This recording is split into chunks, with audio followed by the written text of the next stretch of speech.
Make me earn it. It's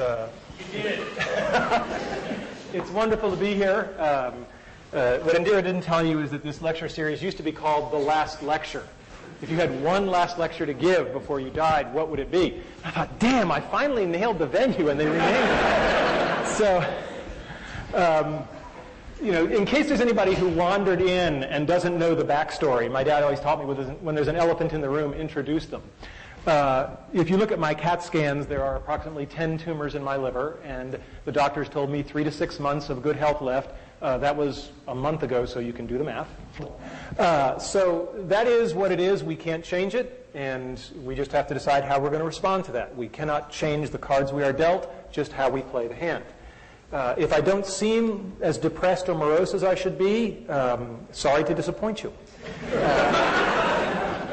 And I assure you, I am not in denial. It's not like I'm not aware of what's going on. My family, my 3 kids, my wife, we just decamped. We bought a lovely house in Chesapeake, Virginia, near Norfolk, and we're doing that because that's a better place for the family to be. And the other thing is I am in phenomenally good health right now. I mean, it's the greatest thing of cognitive dissonance you will ever see is the fact that I am in really good shape. In fact, I'm in better shape than most of you.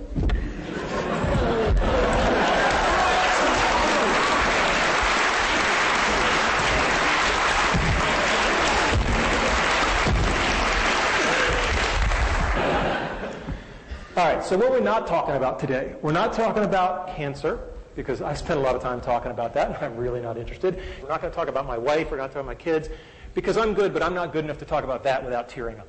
All right, so what is today's talk about then? It's about my childhood dreams and how I've achieved them. I've been very fortunate that way.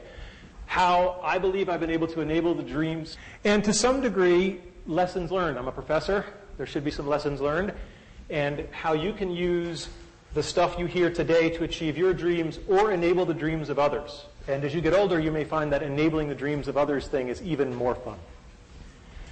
So what were my childhood dreams? Well, I had a really good childhood. I mean, no kidding around. I was going back through the family archives, and what was really amazing was I couldn't find any pictures of me as a kid where I wasn't smiling, right?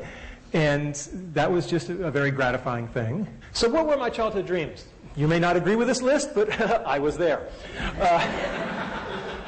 Being in zero gravity, playing in the National Football League, authoring an article in the World Book Encyclopedia. I guess you can tell the nerds early. Being Captain Kirk. Anybody here have that childhood dream? Not at CMU, no. I wanted to become one of the guys who won the big stuffed animals in the amusement park, and I wanted to be an Imagineer with Disney. Right? These are not sorted in any particular order, although I think they do get harder, except for maybe the first one. Okay, so being in zero gravity. Now, it's important to have specific dreams. I did not dream of being an astronaut, because when I was a little kid, I wore glasses, and they told me, oh, astronauts can't have glasses. And I was like, I didn't really want the whole astronaut gig. I just wanted the floating. So, and as a child,